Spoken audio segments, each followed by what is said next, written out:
家好，欢迎回到我的频道文芳二宝 Reading Mom。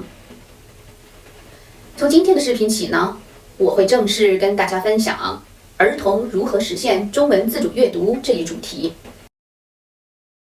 这里呢，我想先简单介绍一下我的思维脉络。大家可以看到，我会通过4个大的主题来跟大家分享如何实现中文自主阅读。今天呢，以及下一集的视频里，我会跟大家分享自主阅读的基础条件。在第3集的视频里，我会跟大家分享自主阅读的必要条件，也就是大家非常关注的识字问题。突破识字关，我也会分2期视频来跟大家详述。之后呢，我会跟大家再分享如何培养儿童的阅读兴趣。为什么我从来不激娃，而娃的自主阅读兴趣却爆棚呢？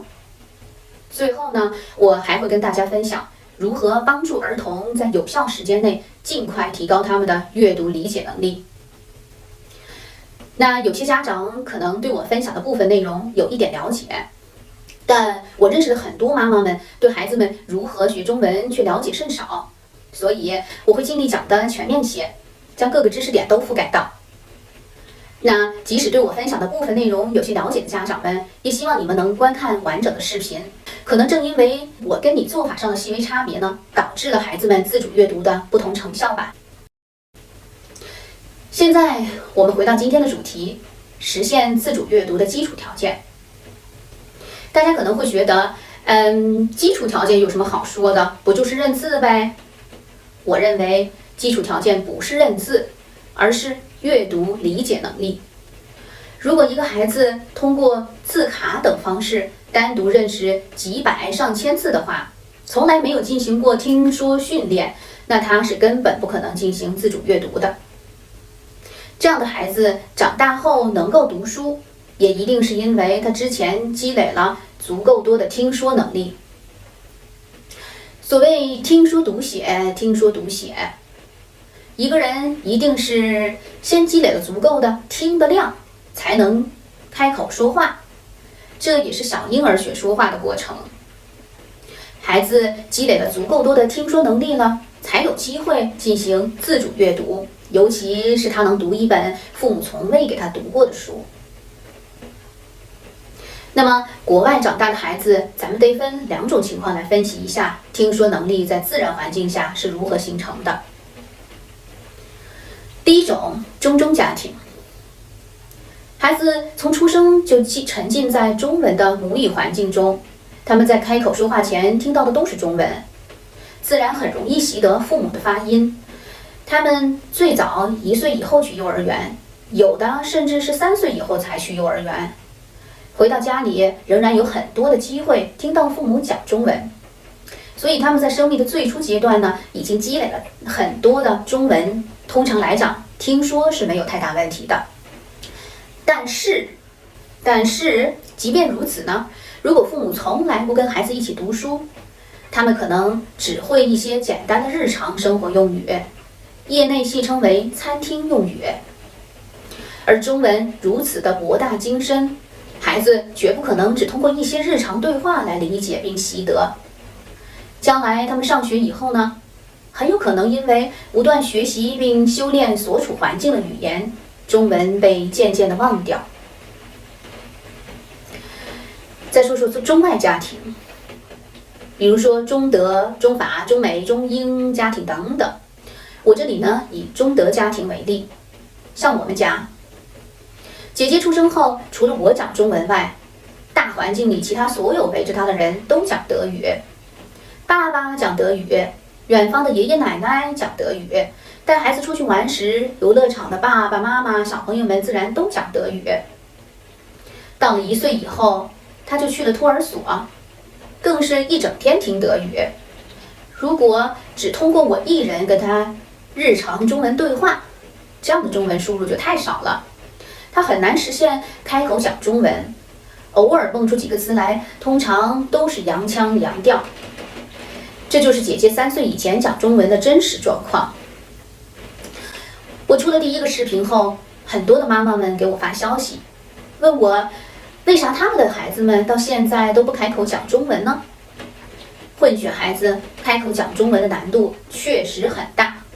大家也可以回想一下，我们周围有好多的中德、中法家庭，如果他们的孩子没有在中国待过很长时间，比如至少3个月甚至半年以上的，有几个混血孩子能讲标准流利中文？我这里不是不谦虚哈，讲真儿，在国外长大的混血娃可以流利讲中文又没有洋腔洋调的，真的是屈指可数。我家妹妹因为从小从我这里接收到的中文输入远远超过爸爸给予她的德语输入，所以她习得的第一母语是中文，其次才是德文。那因为我要上班，妹妹也是1岁开始去幼儿园，但从妹妹开始讲话起，姐妹俩互相交流时几乎都是用中文。妹妹3岁时转去姐姐的幼儿园，刚开始2个人在幼儿园里玩耍，还经常讲中文。幼儿园老师呢就跟我沟通说，他们总是讲中文，其他的小孩子有时想跟他们一起玩，却听不懂他们在说什么，希望他们在幼儿园以后能讲德文。我跟孩子们沟通之后呢，他们改在幼儿园讲德文。随着年龄的增长呢，孩子们在家里玩耍时，相互之间很偶尔会用德语交流，也是因为某个主题在幼儿园里，他们跟其他小朋友们一起玩耍时讲惯了。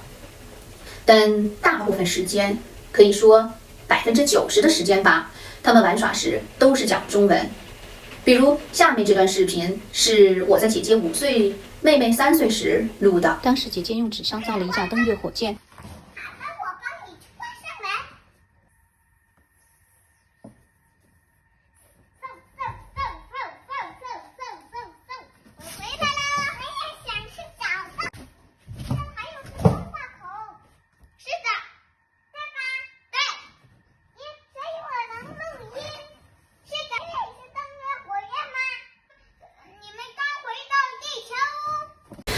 姐姐在3岁前德语占明显优势，3岁时开始慢慢跟我用中文交流，3岁半以后，她的中文逐渐赶超德语水平。目前她的中文比起德文仍占优势。我也完全不担心孩子们的德语，毕竟德国小学生很快，基本上2年级吧，很多就开始自己读比较厚的书了。姐姐去年9月中开始小学1年级，学校里的听说读写对她来说完全没有问题。而且他讲德语也完全没有中文口音。那么我是如何带他们学中文的呢？很简单，亲子阅读，亲子阅读，亲子阅读。重要的事情说3遍哈。没有任何特殊情况的话，我每晚睡前都会和孩子们一起读书。妹妹小的时候，绘本的理解力自然不能跟姐姐比，所以我是跟她们姐妹俩分开读不同难度的书。每个人无法分配给太多时间。妹妹虽然从3个月到8个月大时生了场大病，医生一直找不到原因，导致她大部分时间都在昏昏欲睡，清醒的时间很少。我经过大量的网上调查，终于找到了病因。她8个月大时慢慢好了起来。从那时起呢，我就开始在她清醒的时候给她一些触摸绘本玩。有空时给他读一些婴儿绘本，或者呢一些简单古诗。他1岁起就会自己挑出绘本来找我给他读了。刚13个月大时呢，就自己拍着小手背了《静夜思》，也给大家看一下他背《静夜思》时的视频。静夜思，他王不见。唐李白，茶间明月光，疑是地上霜。低头望明月，低头思故乡。所以，我家一直到妹妹3岁，姐姐5岁前，他们睡前都是各自挑2、3本或者3、4本绘本来找我读。当然，有时姐姐也会跟着妹妹一起看。我们即使度假在外，我也一定会带上一些绘本，在每天出发前或者是回来后抽点时间与孩子们共读。因为晚上回来他们通常都很累，看一小会儿就都睡着了。我家孩子们的中文听说能力以及阅读理解能力就是这么日积月累、稳扎稳打的提升了。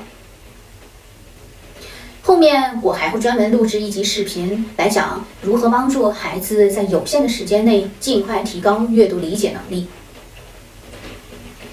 在这里呢，我想跟大家强调一下，亲子阅读本身具有重大意义。尹建莉老师呢，在《好妈妈胜过好老师》这本书中曾经说过，阅读有一种魔力，不显山不漏水地赋予孩子不同的能量。凡从小有大量课外阅读的孩子，他的智力状态和学习能力就会更好。凡缺少阅读的孩子，学习能力一般都表现平凡，哪怕是写作业的速度，一般来说，他们也会比那些阅读多的孩子要慢得多。书里呢还列举了一些教育家及心理学家的研究成果，大家有兴趣的话，可以仔细去阅读下这本书。它是一本宝藏书，绝对推荐。那这也是为什么我对自己孩子的学习从来不焦虑的原因。一个从小有大量阅读的孩子，我有什么好担心的呢？我们可以给孩子补充营养，报课外班等等，但这些呢都是加法手段，只有阅读是乘法手段。引用尹建莉老师的一句话，阅读可以让孩子的智力发展呈几何数增长。我不知道大家有没有发现，那些人生有所成就的人都离不开阅读这个显著的特质。所以爸爸妈妈们加油吧，同孩子一起亲子阅读，享受美妙的亲子时间，这是你们能送给孩子们的最好的礼物。下期视频我会给大家分享一下提高听说能力的辅助手段，它们能否取代亲子阅读呢？欢迎大家订阅并分享我的视频，点赞或留下你的问题，我会尽力一一解答。谢谢你们，下期再见。